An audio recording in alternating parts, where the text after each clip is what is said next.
refiere nada más a aquello de la familia o esa interrelación que puede tener con los derechos civiles y políticos.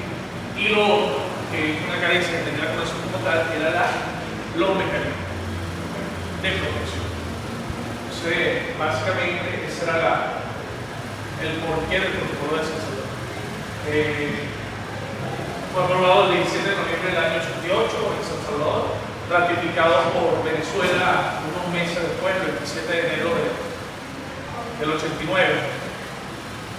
Y como les estaba diciendo, cuando lo leemos, el conseguimos en su articulado una negociación de los diversos derechos económicos, sociales y culturales.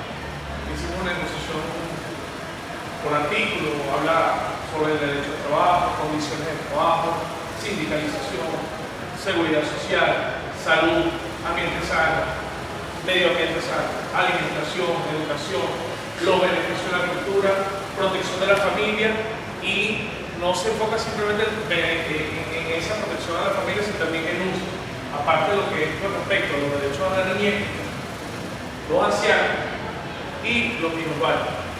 ¿Okay? Entonces, vino a englosar a la Convención Americana sobre Derechos Humanos. Luego presenta los mecanismos de protección, y ahí se vienen presentando unos pasos y organismos que vienen a conocer sobre casos de violación de derechos humanos. Hay que hacer una mención aquí, no porque haga la negociación sobre estos derechos, se están dejando aparte la protección de los derechos civiles y políticos. Como es un protocolo adicional, debemos entenderlo que no va a estar desligado de lo que es la Convención. Okay, viene más bien a reforzar lo que decía la Convención. Entonces, también estos mecanismos van hacia los derechos civiles y políticos. Y también hay que hacer recalcar algo que dentro de este protocolo se hace mención a algo que muchos de los tratados ahorita, que no se hizo en su momento en la Convención, aquello de que el no reconocimiento de un derecho en ese tratado no va a implicar que vengan saliendo los nuevos derechos y se vayan a reconocer en el tiempo. Se vino con esa mención. Ojo, el hecho de que nosotros denunciemos esto no quiere decir que no van a aparecer nuevos derechos y que no los vamos a reconocer porque no están aquí, que eran otras de esas dolencias. O sea, ya se nombraron los derechos civiles y políticos, pero después descubrieron, mira, sí, pero han aparecido esta serie de derechos y ahora necesitamos enunciarlos. Pero para no caer en eso, mira, vamos a hacer mención. El hecho de que no aparezcan enunciados derechos que van a salir no quiere decir que haya un reconocimiento. Porque si no, vamos a necesitar dentro de poco un protocolo de Caracas para reconocer el derecho del acceso a los medios informáticos. Y más adelante vamos a necesitar un protocolo y vamos a seguir. Vamos a buscar una manera de que en su carácter progresivo se protejan esos derechos que van a venir a aparecer. Y que los estados que ratifiquen este tratado se comprometen a la protección. Y que estos mecanismos van a salir de protección a ellos.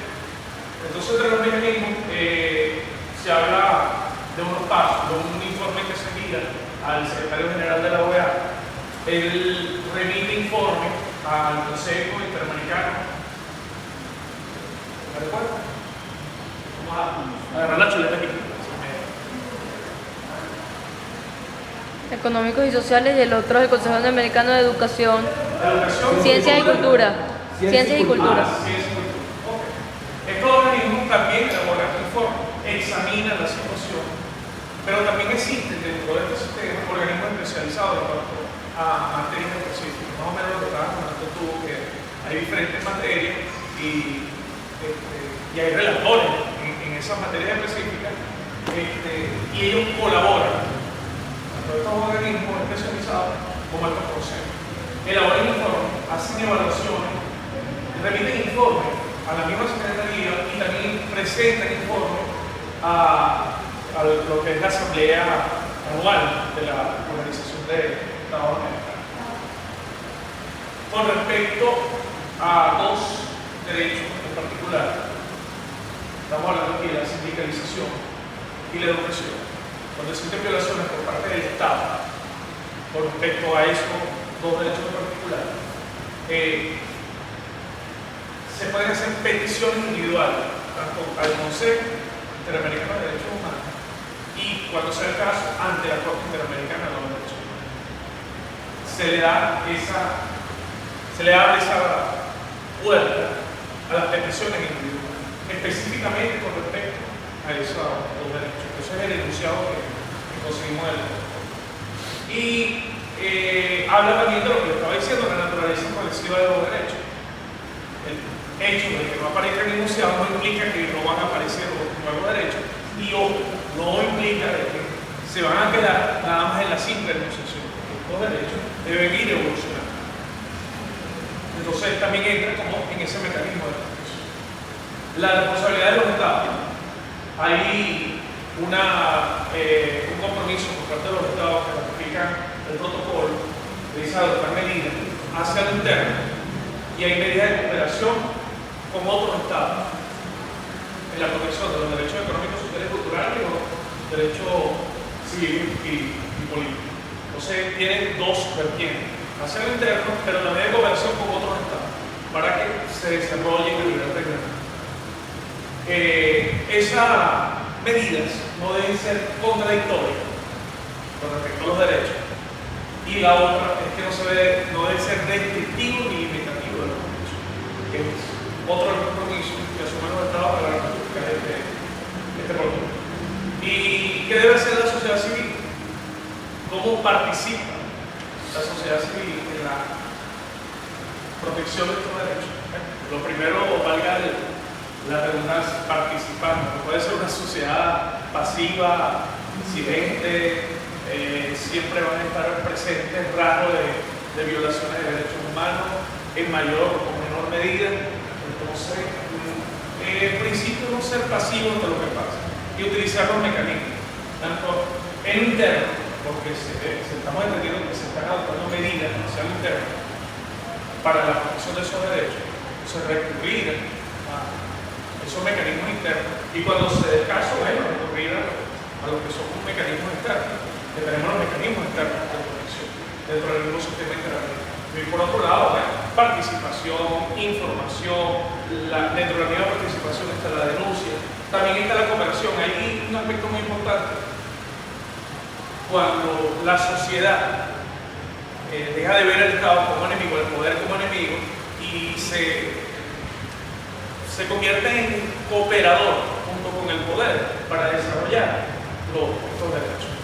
No podemos seguir viendo, el Estado es el enemigo y vamos a ir contra ellos. Así como vamos a denunciar, también tenemos que buscar una manera de colaborar con el Estado para desarrollar. Y cuando digo el Estado, hablo con el poder político para desarrollar estos derechos. Y ejemplo vamos a conseguir. El medio ambiente podemos hacerlo. Nosotros tenemos nuestra responsabilidad también en la protección del medio ambiente.